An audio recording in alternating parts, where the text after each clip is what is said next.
on Season 8, co-powered by Berger Home Chill, special partner Cucina Small Appliances. যে শয় সে রয়, দেওয়ালে পিঠ থেকে গেলে ঘুরে দাঁড়াতে হয়। এইসব কি নিছক কথার কথা? তা তো নয়, কারণ এই সব কথাগুলোই সত্যি প্রমাণ করেন আমাদের দিদিরা। জীবন যুদ্ধের ময়দানে লড়াই না থামিয়ে প্রতিদিন যারা এগিয়ে যান, তারাই আপনাদের হার না মানা দিদি। তেমনই চারজন লড়াকু দিদির সাথে আজকে আমরা গল্প করব।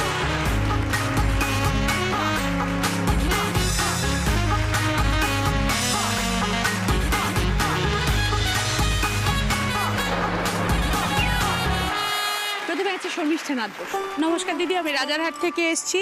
ছোটবেলা থেকে শুনেছি দেওয়ালে পিঠ থেকে যাওয়া, কিভাবে ঘুরে দাঁড়াতে হয়, তারই গল্প করতে আজকে এসেছি। শুনবো তোমার সব গল্প। করো কি তুমি শর্মিষ্ঠা? আমার বুটিক আছে, আমি শাড়ির হ্যান্ডক্রাফটেড শাড়ির ম্যানুফ্যাকচারিং করে থাকি। তুমি শাড়িগুলো নিয়ে বুটিকের ভাই। এরপর আছে স্মিতা মুখার্জি। নমস্কার দিদি, আমি এসেছি সুভাষগ্রাম কোদালিয়া থেকে। দিদি নাম্বার 1 আমাকে শিখিয়েছে যে কিভাবে হার না মেনে জীবনে এগিয়ে যেতে হয়। জীবনে হার না মেনে এগিয়ে গেছি, সেই গল্পই আজকে তোমাকে শোনাতে এসেছি। ওকে, তোমার সব কথা শুনবো স্মিতা। মুকুর মুখার্জি। নমস্কার দিদি, নমস্কার। আমি হাওড়া জেলার উদয়নারায়ণপুরে পিয়ারাপুর গ্রাম থেকে এসেছি। জীবন মানেই হচ্ছে লড়াই, আর আমার যে লড়াই সেটা শুধু আমার জন্য নয়, অনেক মানুষের জন্য, সে কথাই আমি তোমাকে বলতে এসেছি। কি করেন আপনি? আমি সোশ্যাল ওয়ার্ক করি এনজিও থেকে। এরপর আছেন চৈতি মজুমদার। নমস্কার দিদি, আমি হরিনামি থেকে এসেছি। কিভাবে একার হাতে আমি আমার সন্তানকে সামলাচ্ছি আর কিভাবে আমার মাকে সাপোর্ট করে যাচ্ছি, সেই গল্প বলতেই আমি তোমার কাছে এসেছি। শুনবো সব গল্প। সবাইকে নিয়ে শুরু করছি আমাদের প্রথম রাউন্ডে খেলা দিদি মেয়ে বেঁচে। শর্মিষ্ঠা, একসময় বললে দেয়ালে পিঠ থেকে গেছিল, সেই জায়গা থেকে ঘুরে দাঁড়িয়ে আজকে তুমি শাড়ির ব্যবসা শুরু করেছো। কিভাবে শুরু হলো এই ব্যবসা? আমরা দুই বোন, সেরকমভাবে কোনো সমস্যার সম্মুখীন আমাকে হতে হয়নি। বিয়ে হয়ে যাওয়ার পর বেশ কয়েক বছর ভালোই চলে। আমার একটি মেয়ে আছে, খুব ভালোই ছিলাম। তো হঠাৎ করে আমার হাজব্যান্ডের প্রমোটারের বিজনেস ছিল, মানে রাতারাতি সব শেষ হয়ে যাওয়ার মতন একটা। কেন হলো? ব্যবসায় এক জায়গায় ইনভেস্ট করেছিল, সেখান থেকে কিছু আর ফিডব্যাক পাইনি। বিধ্বস্ত একটা অবস্থা। তখন থেকেই মনের মধ্যে ছিল কি করব কি করে তার পাশে দাঁড়াবো। একদিন কি হয়, আমি একটা অনলাইন সাইট থেকে 4টে শাড়ি অর্ডার করেছিলাম। তো শাড়িগুলো যখন আমার কাছে এসে পৌঁছলো, আমার কাছে টাকা ছিল না সেই শাড়িগুলো নেওয়ার। তো যাই হোক, আমি একজনের কাছ থেকে সেই টাকা ধার করে নিয়ে শাড়িগুলো নিয়েছিলাম, এবং আমার মেয়ের যে দিদিমণি ছিল তাকে আমি শাড়িগুলো দেখিয়েছিলাম। তো দেখানোর পরে তার এত ভালো লাগলো শাড়িগুলো, সে 4টে শাড়িই কিনে নিল, এবং তার থেকে আমার খুব সামান্য লাভও হয়েছিল। তো সেটাই ছিল আমার লাইফের টার্নিং পয়েন্ট। তখন থেকে আমি ভাবলাম, আমার পছন্দ করা জিনিস যদি একটা মানুষ এক দেখাতে কিনে নেয়, তাহলে আমি আরেকটু দেখি না চেষ্টা করে। কিন্তু ব্যবসা করা মানেই তো পুঁজি কোথায় পাবো। তখন আমার হাতে 2টো ঋণ ছিল, তো আমি ব্যাংকে সেটা রেখে লোন নিয়ে মাত্র 15,000 টাকা নিয়ে দিদি আমি বড়বাজার যাই। যা শাড়ি তখন রানিং মার্কেটে চলছিল সমস্ত নিয়ে আসি, নিয়ে এসে সবাইকে দেখাই। আমার প্রথম টার্গেট ছিল স্কুল। একটা ব্যাগের মধ্যে প্রায় 20 কেজি মতন ওয়েট, সেটাকে পিঠে নিয়ে আমি সমস্ত স্কুল ঘুরেছি। সকালবেলা রান্নাবান্না করে মেয়েকে স্কুলে পাঠিয়ে আমি বেরোতাম, সব স্কুলে ঘুরতাম, সবাইকে দেখাতাম শাড়িগুলো। প্রথম দিন আমার একটাও বিক্রি হয়নি, এবং প্রথম দিন যখন আমি বেরিয়েছিলাম আমার মাথার মধ্যে এটাই চলছিল, যদি কেউ না কেনে আমার এই 15,000 টাকাটা আমি কি করে পাবো। প্রথম দিন কেউ কেনেনি, সবাই দেখেছে। এমন অনেক দিন গেছে যে ফোন করে ডেকেছে, আসো নেবো দেখবো, কিন্তু নেয়নি। বিক্রি হওয়া থেকে আমাকে বিক্রি করতে হবে, না হলে কিন্তু আমার পরের দিন আমার কিভাবে চলবে, আমার মেয়ের স্কুলের ফিজ আমি কিভাবে দেব, সেটা কিন্তু কোনো ঠিক ছিল না। তো প্রথমে কেউই ভরসা করেনি যে আমি পারবো, কিন্তু আমি পেরেছি। বিক্রি হতো। যখন 1 মাস গেল, 2 মাস গেল, আমি দেখলাম আমার 15,000 টাকা থেকে 30,000 হলো। কিন্তু শর্মিষ্ঠা, প্রথম যখন স্কুলে যেত সেসব মায়েরা তো বাজার থেকে শাড়ি কিনবে, দোকানের মল থেকে শাড়ি কিনবে, তোমার থেকে কেন? আমার থেকে কেন কিনবে? একটাই, যে তারা আমাকে পার্ট পেমেন্ট করতে পারতো। বাজার থেকে কিনতে গেলে একবারে কিনতে হবে, হয়তো একটা 500 টাকা শাড়ি আমাকে 200 টাকা দিল, 300 টাকা পরের মাসে দিল, এইভাবে। আর তারা আমার উপর একটা ভরসা ছিল যে আমার কাছে ওরা কম দামে ভালো জিনিসটা পাচ্ছে, সেই বিশ্বাসটা আমাকে অর্জন করতে হয়েছে। যখন 1 বছর কাটলো, তখন আমি দেখলাম আমার ওই 15,000-এর পুঁজিটা 1.5 লাখে গিয়ে দাঁড়িয়েছে। তখন আমি শান্তিপুর, ফুলিয়া, যেখানে যেখানে শাড়ি তৈরি হয়, এমন কোনো জায়গা নেই যে আমি ঘুরিনি। আমার কোনো ভয় লাগেনি যে আমার কি হবে। ঘুরে ঘুরে শাড়ি বিভিন্ন জায়গা থেকে কিনেছি, কিনে বিক্রি করতাম। তারপরে আমার মাথায় আসলো শুধু কিনে বিক্রি করলে হবে না, আমার নিজের পরিচিতি বানানোর জন্য আমাকে নিজেকে কিছু করতে হবে। যেহেতু শান্তিনিকেতন, বোলপুর এইসব জায়গায় হ্যান্ডক্রাফটের জিনিসের প্রচণ্ড নাম, আমি 3 বছর বীরভূম জেলায় ঘুরেছি। ছোট ছোট ছোট ছোট যত গ্রাম আছে সব গ্রামে ঘুরেছি। কে কীরকম কাজ করে, কার হাতের কাজ কেমন, পরিবারগুলোতে গিয়ে আমি তাদেরকে বলেছিলাম যে আমার এই শাড়িটার মধ্যে তুমি এই কাজটা করে দাও, তাতে আমি তোমাকে পারিশ্রমিক দেব, তোমার সংসারও চলবে, আমারও একটু উপার্জন হবে। এরকম করতে করতে করতে করতে এখন আমি একটা বুটিক করেছি। কত বছর ধরে কাজ করছো? আমার এই যুদ্ধ চলছে 6 বছর। আচ্ছা, একদম আমার নিজস্ব একটা বুটিক, মা তারা বুটিক, রাজারহাটেই আমি ওপেনিং করতে চলেছি। আর এখন আমার সাথে 42টা মেয়ে কাজ করে। আচ্ছা, আমি শুধু আমার নিজের সংসারকে সাপোর্ট করিনি, আমি ওই 42টা মেয়ের সংসারও কিন্তু আমার সাথে কাজ করে চলে। এগুলো আমার সমস্ত শাড়িগুলো, এগুলো হচ্ছে সব হাতের কাজ করা রয়েছে। এক একটা এক এক রকম রেঞ্জের আছে, ডিজাইনের ওপর আছে। তারপর কোন শাড়িটা কতটা সুতো লাগছে, কোন শাড়ির কোন সিল্কের, একটা সেমি সিল্ক আছে, একটা পিওর সিল্ক আছে। মোটামুটি 3,500 থেকে স্টার্টিং, মানে ডাইরেক্ট ম্যানুফ্যাকচারিং এর সাথে যুক্ত রয়েছি। এই জন্য আমি সবসময় আমার প্রফিটটা কম রাখি, সেলিংটা বেশির দিকে একটু দাও ঝোঁকটা। হ্যাঁ হ্যাঁ, সমস্তটা আমি একা করি। তো সারাদিন কি দোকানে থাকো? হ্যাঁ, এবং আমি অনলাইনেও সেল করি। বাহ, ফেসবুক, আমার যত কাস্টমারদের নিয়ে আমি একটা গ্রুপ করেছি। তো আমি যে নতুন ডিজাইনগুলো করছি আমি সেগুলো সেই গ্রুপে পোস্ট করি। যারা যারা নেবে, পছন্দ হয়, তারা কি করে অনলাইনে পেমেন্ট করে দেয়, আমি তাদের কুরিয়ার করে পাঠিয়ে দিই। এবং ইন্ডিয়ার বাইরেও কিন্তু আমার শাড়ি যায়। হাজবেন্ড এখন কি বলছে? হাজব্যান্ড এখন সে সম্পূর্ণভাবে আমার বিজনেসে ইনভলভ। ও তাই, তোমার সম্পূর্ণভাবে বিজনেসে ইনভলভ। তো এই মা তারা বুটিকের স্পেশালিটি কি? স্পেশাল এই যে এগুলো হাতের কাজ, কাঁথা স্টিচ। কাঁথা স্টিচ, গুজরাটি স্টিচ।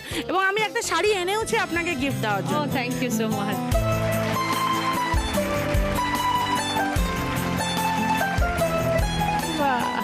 সুন্দর দেখতে, লাভলি। এটা সম্পূর্ণটা হাতের কাজ করা রয়েছে। বাহ। এটা আমাদের একদম ট্রেডিশনাল পদ্ম কাঁথা যেটাকে বলে। করতেও তো অনেক সময় লাগে। হ্যাঁ, এগুলো এক একটা শাড়ি 2 মাস থেকে 3 মাস সময় লাগে। আপনি এটা পরবেন তাহলে আমি খুব নিশ্চয়ই খুশি হব। Thank you. আমার অনেক শুভেচ্ছা রইল শর্মিষ্ঠা, ধন্যবাদ। তোমার মা তারা বুটিকের জন্য। ধন্যবাদ। এবার আমরা দেখবো সকলের জন্য কি খেলা আসছে। খেলাটা হচ্ছে তোমাদের চোখ সবার বেঁধে দেওয়া হবে। এখানে দেখো কতগুলো হাঁড়ি রাখা রয়েছে, লাঠি রয়েছে। হাঁড়িগুলোকে ভাঙতে হবে চোখ বাঁধা অবস্থায়। যে সবার আগে হাঁড়ি ভাঙা শেষ করবে সে 20 পয়েন্টস, আবার 15 পয়েন্টস, 10 পয়েন্টস, 5 পয়েন্টস সময় অনুযায়ী। প্রথমে খেলতে আসছে শর্মিষ্ঠা। স্টার্ট, গো। তোমার ডান দিক, ডান দিকে যাও, তোমার ডান দিকে যাও, আরো ডান দিক, মারো এবার। ওই বসলে হবে না, বুঝতে হবে। হ্যাঁ, ওরকম বোঝো। হ্যাঁ, হ্যাঁ, চলো সোজা যাও, ডান দিকে যাও, সোজা যাও, সোজা যাও, সোজা যাও, বাদিক, ডান দিকে, ডান দিকে। হ্যাঁ, ডান দিকে মারো,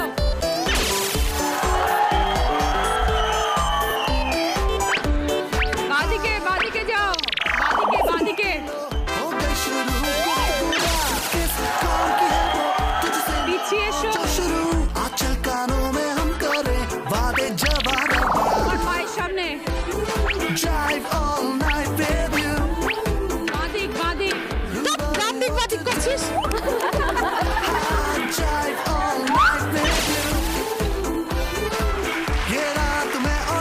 শর্মিষ্ঠা 5টা হাঁড়ি ভেঙেছে, 1 মিনিট 55 সেকেন্ড।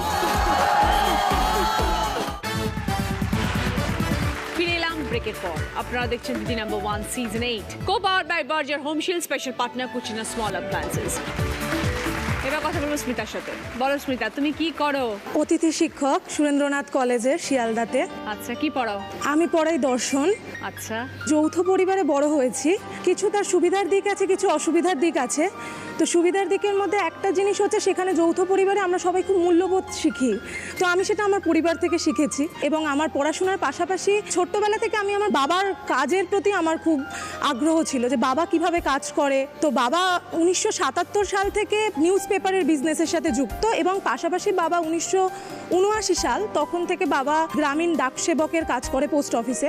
ছোট্টবেলা থেকে যখনই সময় পেতাম সকালবেলা করে বাবার ওই নিউজ পেপার বাবা কোত্থেকে নিচ্ছে সেটা দেখা, বাবার সাইকেলের সামনে বসে ওইগুলো দেখতাম, কার বাড়ি দিচ্ছে, কিভাবে দিচ্ছে। এছাড়া দুপুরবেলা যখন আমি সময় পেতাম, যদি কখনো সময় পেতাম স্কুল থেকে এসে, তখন আমি বাবার সাথে অফিসে গিয়ে, মানে বাবা কাজ করতো, আমি একটা টেবিলের ওপর বসে দেখতাম। ওইটা আমার খুব ভালো লাগার জায়গা ছিল, ওটা আমাকে আকর্ষণ করতো ভীষণভাবে। তো কোনো কিছুই বিফলে যায় না। তো একটা টাইমে 2014 সালে আমি কোচিনে একটা পিকনিকের জন্য গেছিলাম রানাঘাট। ফোন পাই বাড়ি থেকে, বাবার হঠাৎ করে বুকে খুব ব্যথা, আইসিইউতে ভর্তি করতে হচ্ছে। বাবাকে ডাক্তার বলে যে 99% ব্লকেজ, বাবার তৎক্ষণাৎই এনজিওপ্লাস্ট করতে হয়, স্টেন বসে বুকে। তো বাবাকে ডাক্তার বলেই দেয় যে আপনি এখন তো পেপার দিতেই পারবেন না। তখন আমার একটা জিনিসই মনে হয়েছিল যে আমি তো জানি, আমি সাইকেল চালাতেও জানি, আমি সবটাই জানি। আর আমার বাবার কাজটাকে আমি সবসময় সম্মান করতাম, বাবার কাজটাকে, কারণ এই কাজটা করেই বাবা আমাদেরকে এত দূর পড়াশোনা করিয়েছেন। সেই জন্য আমি সেই মুহূর্তে এইটা সিদ্ধান্ত নিলাম যে আমাকে পরের দিন থেকে বেরোতে হবে, এবং আমার যে ওই বাবার সাথে ঘোরাটা সেইটা কাজে লেগে যায় সেই মুহূর্তে। ডিসেম্বর মাস, এবং আমাদেরকে প্রায় 7-8 কিলোমিটার যেতে হতো, যে ডিলার যেখানে থাকতেন সেখান থেকে পেপার কালেক্ট করতে হতো, ওই ভোরবেলা নিউজ পেপার। তখন ডিসেম্বর মাস, তো 5টা 5:30টার মানে তো খুব অন্ধকার। এবার মার একটাই ভয় থাকতো, এত অন্ধকারে তুই বেরোবি। তখন আমি একটা অদ্ভুত এটা শক্তি পেতাম, এই কাজটা আমাকে রাখতে হবে। 2 ব্যাগ করে আমি পেপার নিতাম, লাইন ক্রস করতাম, রেল লাইন ক্রস করতাম, ক্রস করে আমি আবার ওপারে যেতাম, সাইকেলে ব্যাগ নিতাম, লোকের বাড়ি পেপার দিতাম। কিছু কিছু এমন বাড়ি হয়েছে যাদের বাড়ি পেপার বাবা দেয় না, তাদের বাড়িতেও গিয়ে দিয়ে এসেছি। আবার গিয়ে জিজ্ঞাসা করতাম আপনার বাড়ি কি পেপার দেয়, এরকমভাবে। মানে কিছু কিছু চেনা ছিল, কিছু কিছু অজানা ছিল, যেগুলো বাবার বলা কথায় আমি গিয়ে গিয়ে খোঁজ নিতাম। তো সেইভাবে করেছি। তখন আমি 3rd ইয়ারে পড়তাম যাদবপুর বিশ্ববিদ্যালয়ে। তারপরে আমার ক্লাস থাকতো 10টা 20 থেকে আমার ফার্স্ট ক্লাস থাকতো। আমি পেপার দিয়ে বাড়ি এসে সেখানে যেতাম, ক্লাস করতাম, আবার বাড়ি আসতাম। বাড়ি এসে তখন একটা জিনিস বুঝেছিলাম যে অর্থের কি মানে প্রয়োজন।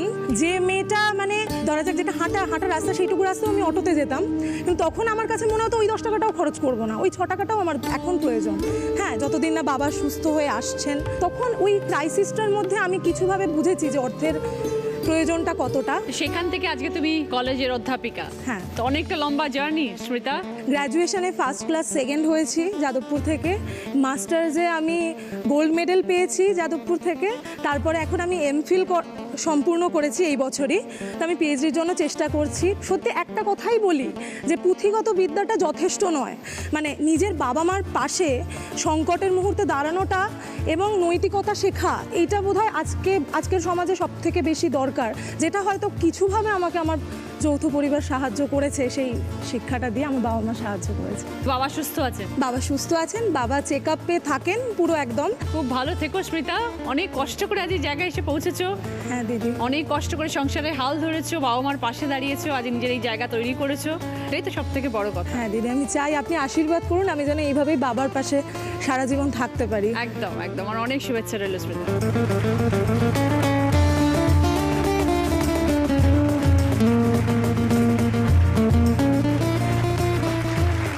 স্টার্ট, গো, মারো,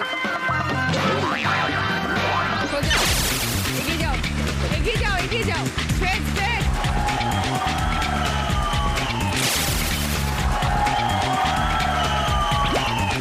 এগিয়ে যাও, সোজা এগিয়ে যাও, সোজা এগো, মারো এবার,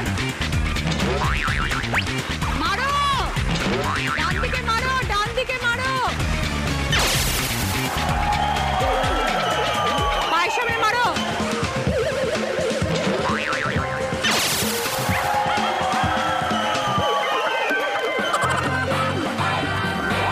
এগিয়ে যাও, এগিয়ে যাও, এগিয়ে যাও, মারো।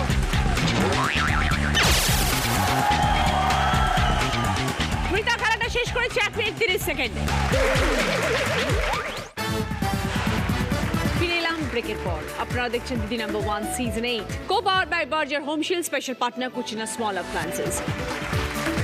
এবার একটু কথা বলবো নুপুরদির সাথে। লড়াইটা একার নয়, সবাইকে সাথে নিয়ে জীবন যুদ্ধের লড়াই। আমার বাবা বাড়িতে ওয়্যারিং এর কাজ করতেন, 3 বোন একটা ভাই। বিশেষত দারিদ্রতার কারণেই আমার 16 বছর বয়সে বিয়ে হয়ে যায়। যেখানে বিয়ে হয় সেই গ্রামটা একটা প্রত্যন্ত গ্রাম, একদমই পিছিয়ে পড়া একটা গ্রামে, চাষি পরিবারে আমার বিয়ে হয়। সেখানে গিয়ে সংসারের চাপও অনেকটা পাই, ধান সেদ্ধ, মুড়ি ভাজা, অনেক কাজ আমাকে করতে হয়। কিন্তু আমাকে যেটা কষ্ট দিত বারবার সেটা হচ্ছে গ্রামের যে মহিলারা, যাদেরকে আমি দেখেছি খুব কাছ থেকে, তাদের যে জীবনযাপন, তাদের যে আলোহীন একটা জীবন, এগুলো আমাকে খুব কষ্ট দিত। তো আমি 18 বছর বয়সেই মা হয়ে যাই, আমার ছেলে হয়। তারপর থেকে আমি লেখাপড়া শুরু করব আবার, এটা ভাবি। আমার বাচ্চা সামলে, পরিবার সামলে আমি অনেক দূরে কলেজ করে সোশিওলজি অনার্স কমপ্লিট করি। কিছু কম্পিউটারের কোর্সও আমি করে নিই। আর আমি আবৃত্তি ভালোবাসি, তারও চর্চা চালিয়ে যেতে থাকি। আর এরপরেই আমি একটা এনজিওর সঙ্গে যুক্ত হই, ওদের জন্য শুধু কাজ করব বলেই। ক্রমে ক্রমে ওই এনজিওতে কাজ করে করে আমি এখন এনজিওর সমস্তটুকু দায়িত্বের ঊর্ধ্বে রয়েছি। আমি সব দায়িত্বটুকু কি কি কাজ করতে হয় মূলত? হ্যাঁ, সেখানে কাজ করি। এখন এনজিওতে 11,000 এর বেশি মহিলা আমরা এসএইচজি গ্রুপের মাধ্যমে আমাদের সঙ্গে লিঙ্ক করিয়েছি।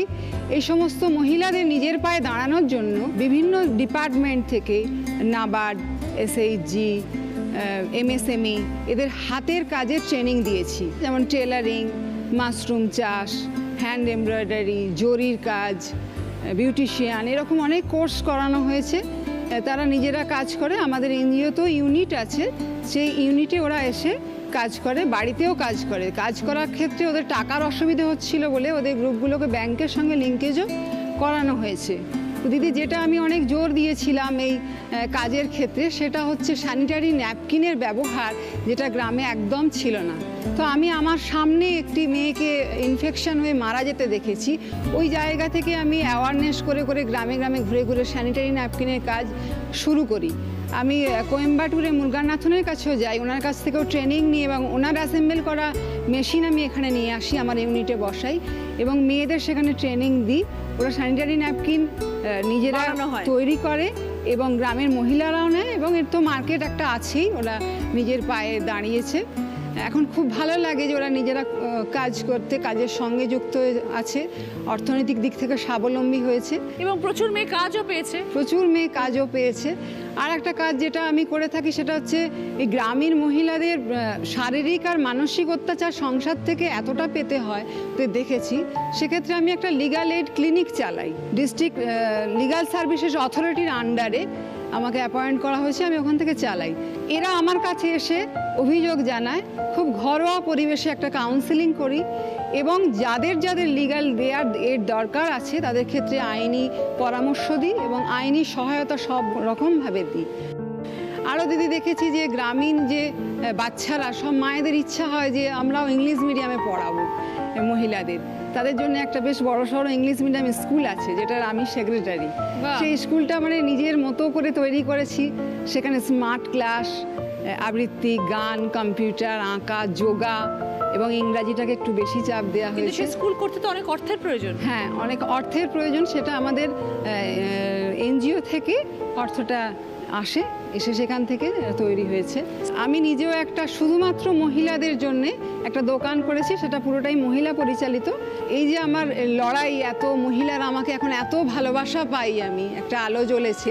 এতগুলো কাজ করেন, 24 ঘন্টার মধ্যে সময় পান কি করে? ভাব, আমি একটা স্কুটি নিয়ে ঘুরি গ্রামে গ্রামে, আর আমি যখন কোনো গ্রামে এখন গিয়ে দাঁড়াই, ওরা খুব আনন্দ পায়, সকলে ছুটে আসে।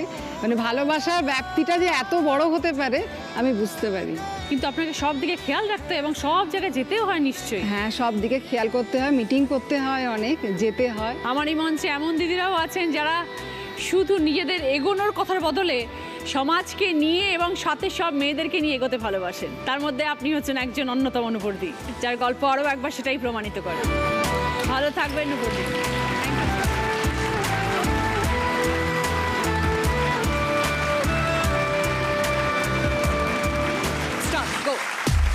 যাও যাও যাও যাও, সোজা যাও, মারো, বাদিকে মারো,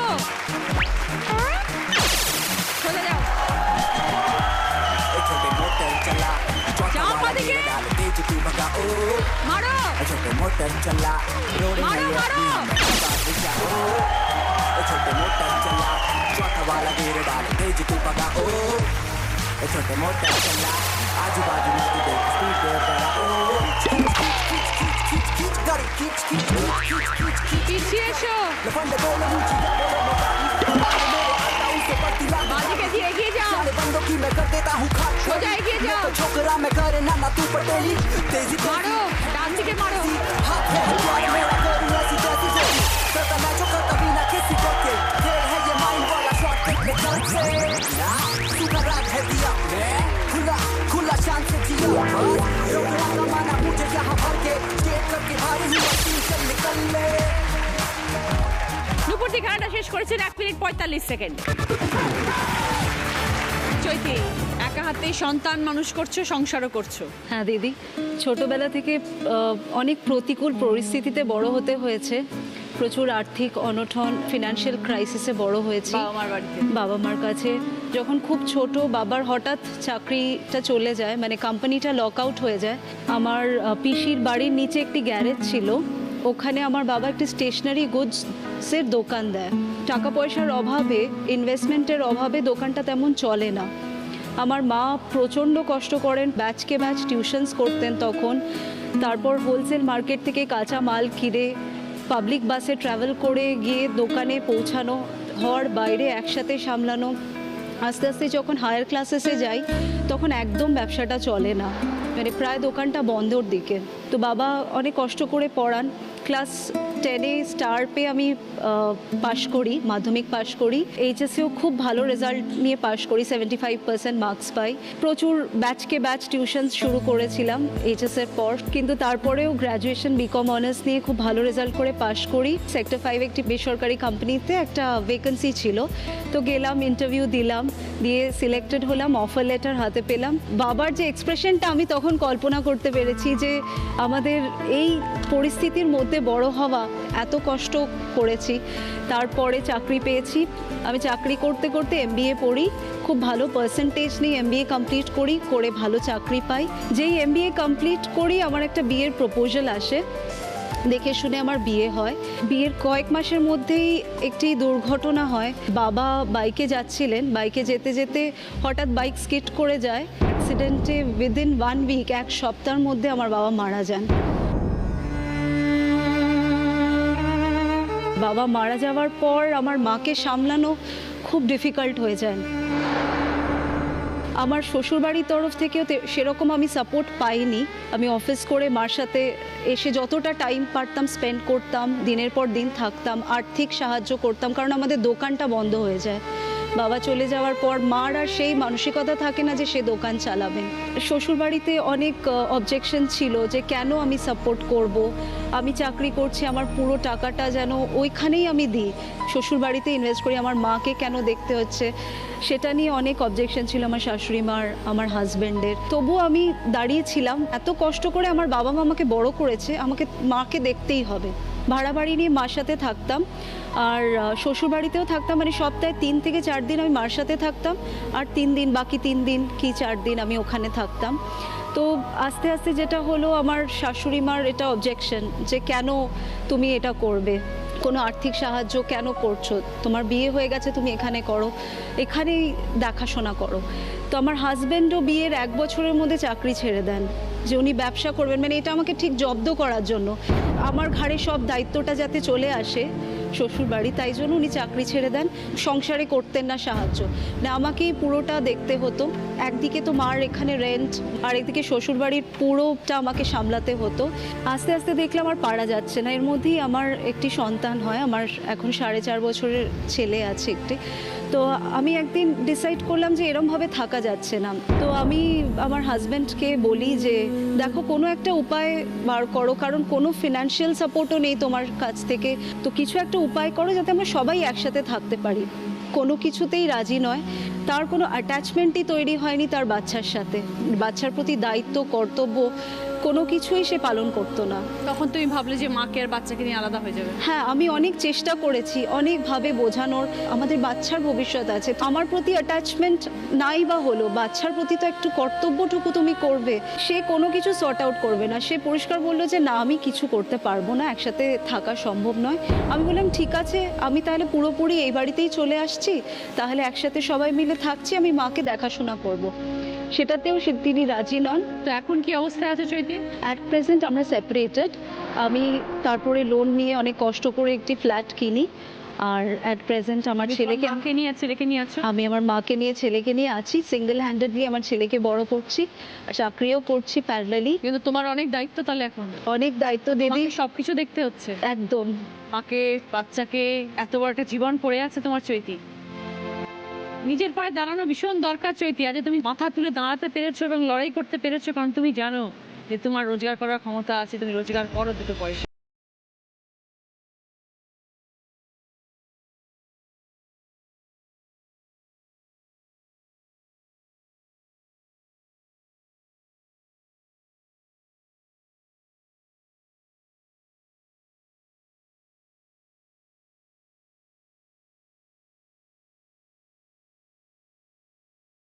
Go.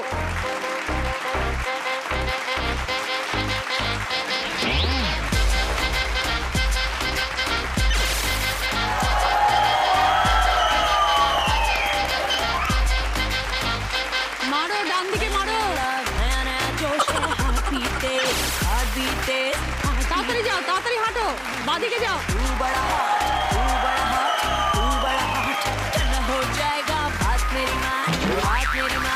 बात मेरी मान वरना पछताएगा। ডান দিকে যাও।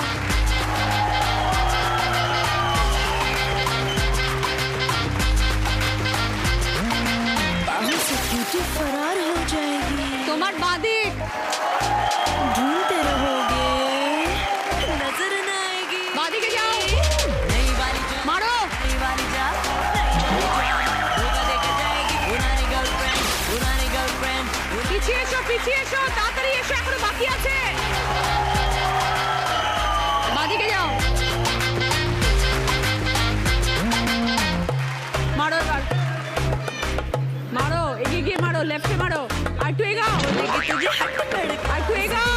करेगी, तुझे हिट करेगी उसने, ডান দিকে যাও, ডান দিকে যাও। तेरा बीपी बढ़ाएगी।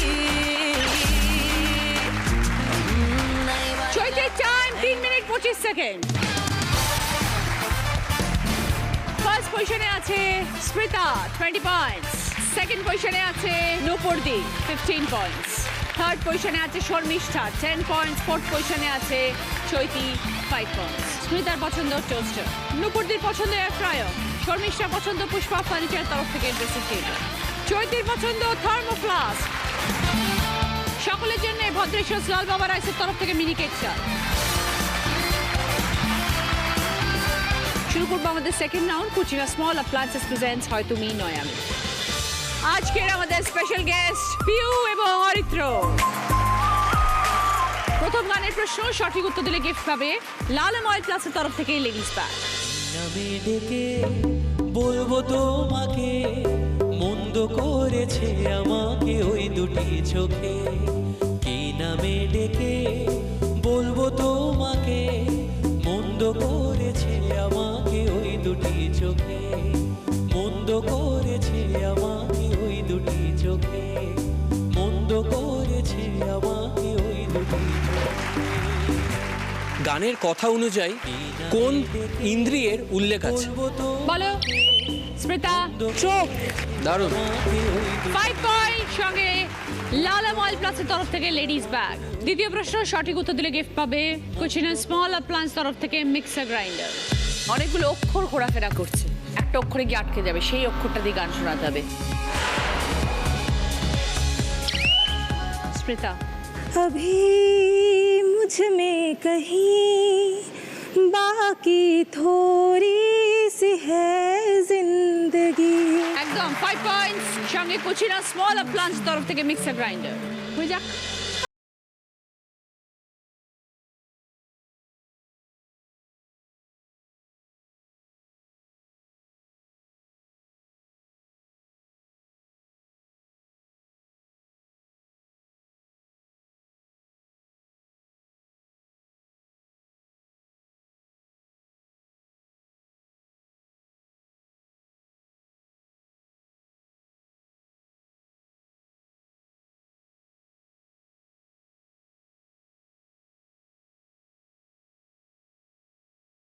3 নম্বর গানের প্রশ্ন, রাইট আনসার দিলে গিফট পাবে হট টিফিন ক্যারিয়ার। परदेसिया परदेसिया ये सच है पिया सब कहते हैं मैंने तुझको दिल दे दिया मैं कहती हूँ तूने मेरा दिल ले लिया परदेसिया परदेसिया ये सच है पिया सब कहते हैं मैंने तुझको दिल दे दिया গান অনুযায়ী কি দেয়া নেয়ার কথা বলা হয়েছে? বলো নুপুর দি। দিল লেনে क्या बात। 5 পয়েন্টস, সঙ্গে হট টিফিন ক্যারিয়ার। এবার 4 নম্বর প্রশ্ন, সঠিক উত্তর দিলে গিফট পাবে রুম হিটার।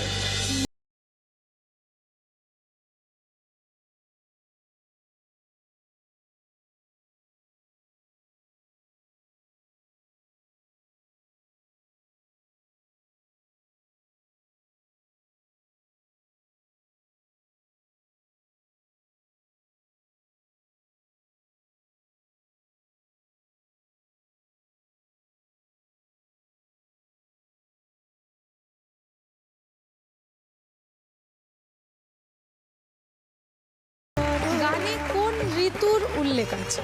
বলো শর্মিষ্ঠা। বসন্ত। অ্যাবসলিউটলি। 5 পয়েন্টস, সঙ্গে রুম হিটার। শেষ প্রশ্ন, 5 নম্বর প্রশ্ন, রাইট আনসার দিলে গিফট পাবে সুপ বোল সেট। 3 জন নায়কের ছবি টিভি স্ক্রিনের মধ্যে ঘুরবে, একজন নায়কের ছবিতে এসে আটকে যাবে, সেই নায়কের কোনো ছবির গান শোনাতে হবে। স্মৃতা। कोरे कोरे सपने मेरे बरसों से थे कितने अधूरे धीरे धीरे रंग सजा के तुमने कर दिए उनको पूरे। ওকে, 5 পয়েন্টস, সঙ্গে সুপ বোলের সেট। कितने अधूरे শুরু করছি আমাদের থার্ড রাউন্ড, কার দৌড় কত দূর। হেডফোন রাউন্ড, ঠিক আছে? প্রথমে শর্মিষ্ঠা খেলবে, শর্মিষ্ঠা হেডফোনটা পরে ফেলো। শাড়ির দাম শুনে কাস্টমাররা কি বলে? উড়ি উড়ি বাবা।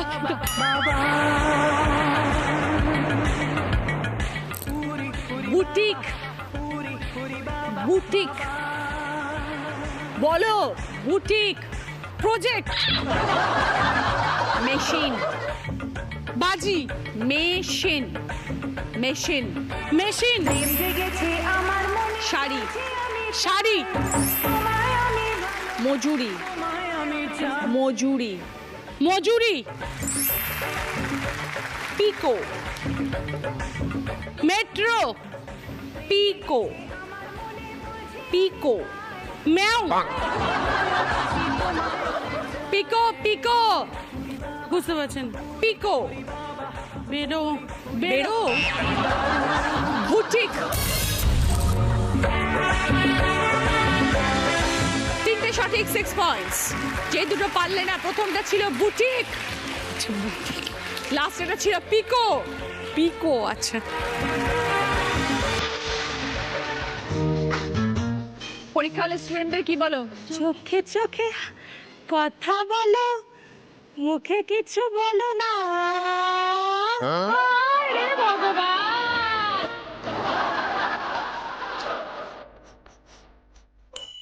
Paper, paper. Cycle, cycle, college, college, college, গজা, গজা, খরচা। গজা, পর্চা। পাংচার, ব্যবসা। Puncture, machine. পাংচার, 5টা। পাংচার, ব্যবসা। গজা, শশা। সাইকেল, শিক্ষক। Cycle, cycle. দুটো বেড়েছে, 4 পয়েন্টস। পারলে না হচ্ছে কলেজ, পাংচার, গজা, গজা। সারাদিন কাজকর্ম করে যখন আসেন হাজবেন্ড রাত্রে কি বলে? সোহাগ চাঁদ বদনি বনি নাচো তুমি সোহাগ নাচো তো দেখি। বাহ, খুব ভালো। ফসল, ফসল, ফসল, কামরাঙা, কাম, কামরাঙা, আমরা, ব্যাং, ব্যাং, ব্যাগ, ব্যাং, ব্যাগ, ব্যাং, ব্যাগ, কেটলি, কেটলি, সাইকেল, কেটলি, ডেচকি, ডেচকি, কেটলি, কেটলি।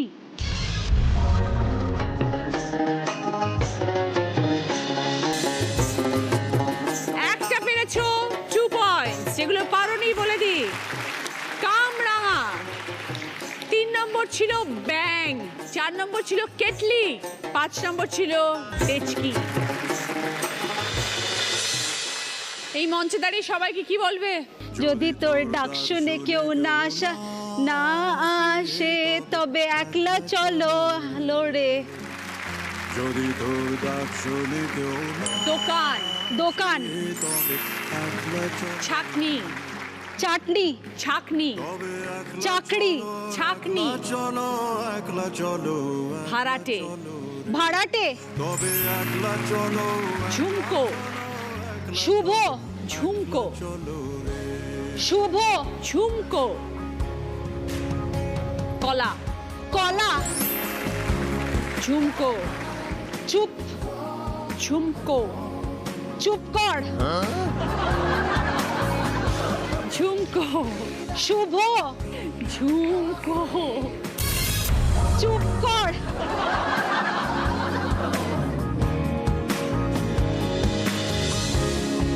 তুমি আমাকে বলছো চুপ কর? চুপ করে যাবো? না দিদি। 3টে সঠিক, চৈতি 6 পয়েন্টস। যেটা তোমার মনে হলো চুপ কর, সেটা হচ্ছে ঝুমকো। আরেকটা ছিল ছাকনি। ওকে, এই রাউন্ডের ফার্স্ট পজিশনে আছে দুজন, শর্মিষ্ঠা, চৈতি। দুজনেই 6 পয়েন্টস, দুজনেই এসো। ওকে, শর্মিষ্ঠার জন্য চন্দ্রাস চন্দ্রাবতী হেয়ার রুটের তরফ থেকে গিফট হ্যাম্পার এবং চন্দ্রাবতীর নিজস্ব প্রোডাক্ট রুটি মেকার। চৈতির জন্য রোচক এগ্রো ভালোবাসা স্বাদের তরফ থেকে গিফট হ্যাম্পার রুটি মেকার। সেকেন্ড পজিশনে আছে স্মিতা, 4 পয়েন্টস। স্মিতার জন্য সার্ভিং বোলের সেট। থার্ড পজিশনে নুপুরদি, 2 পয়েন্ট। নুপুরদির জন্য ভদ্রেশ্বর লাল বাবা রাইসের তরফ থেকে গ্রসারি আইটেম।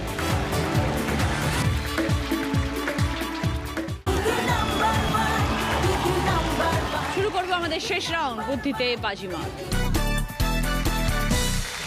আমার কস্টিউম স্পন্সর করেছে আজকের নন্দিনী, যিনি আজকে দিদি নাম্বার 1 হবেন। তিনি পেয়ে যাবেন মুখরোচক চাঁচুরের তরফ থেকে গিফট হ্যাম্পার, সুরভি ম্যানশন গড়িয়া এবং গড়িয়াহাটের তরফ থেকে সোনার হার। রুবি জেনারেল হসপিটালের তরফ থেকে সবাই পাচ্ছেন বিশেষ প্রায়োরিটি হেলথ কার্ড ভালো থেকো। আপনার অথবা পরিবারের যে কোনো একজনের জন্য free annual health check up package. প্রথম প্রশ্ন সঠিক উত্তর দিলে গিফট পাবে আরিহান কালেকশনের তরফ থেকে gold plated jewellery set. Apple, পায়রা, গাজর, পরপর 3টে শব্দ, প্রত্যেকটা শব্দ থেকে একটা করে অক্ষর নিয়ে একটা নতুন শব্দ বানাও।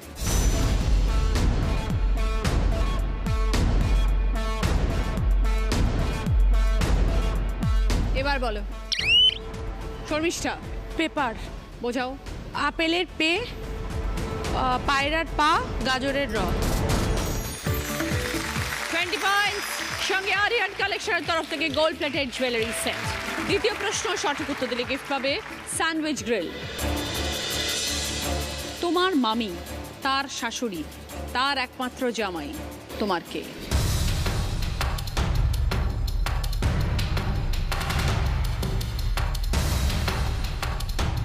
এবার বলো স্মৃতা। আমার মামা। দেখে নি। আমার বাবা, বাবা। তোমার মামি, তার শাশুড়ি, মানে তোমার দিদা, দিদা। তার জামাই তোমার বাবা। -10 স্মৃতা। 3 নম্বর প্রশ্ন, রাইট আনসার দিলে গিফট পাবে আদি ঢাকেশ্বরী কলেজ স্ট্রিটের তরফ থেকে একটি সুন্দর শাড়ি। চুরির খবর পাই কবিতার কাছে, তেলের কথা বলি কাঁঠাল যখন গাছে। কি বিষয় দাদা?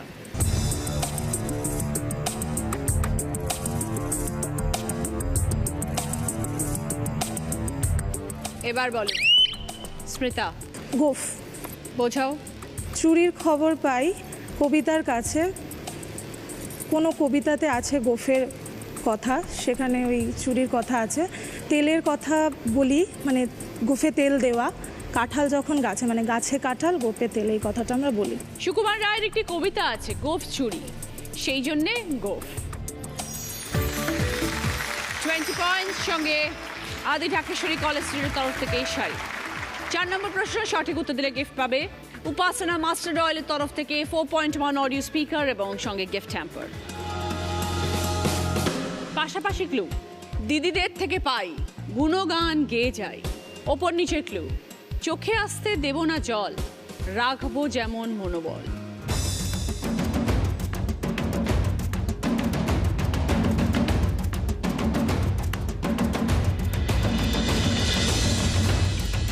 এবার বলো স্মৃতা। পাশাপাশি অনুপ্রেরণা, আর ওপর নিচে হচ্ছে অটুট। 20 পয়েন্টস সঙ্গে উপাসনা মাস্টার অয়েলের তরফ থেকে 4.1 অডিও স্পিকার গিফট হ্যাম্প। 5 নম্বর প্রশ্ন রাইট আনসার দিলে গিফট পাবে মাইক্রোওভেন। এই মুহূর্তে শর্মিষ্ঠা স্কোর 41 এবং স্মৃতা স্কোর 69। দুজনের মধ্যে দিদি নাম্বার 1 হবার লড়াই, যে উত্তর দেবে সে আজকের উইনার।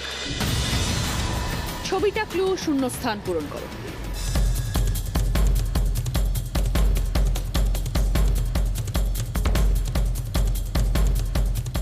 এবার বলো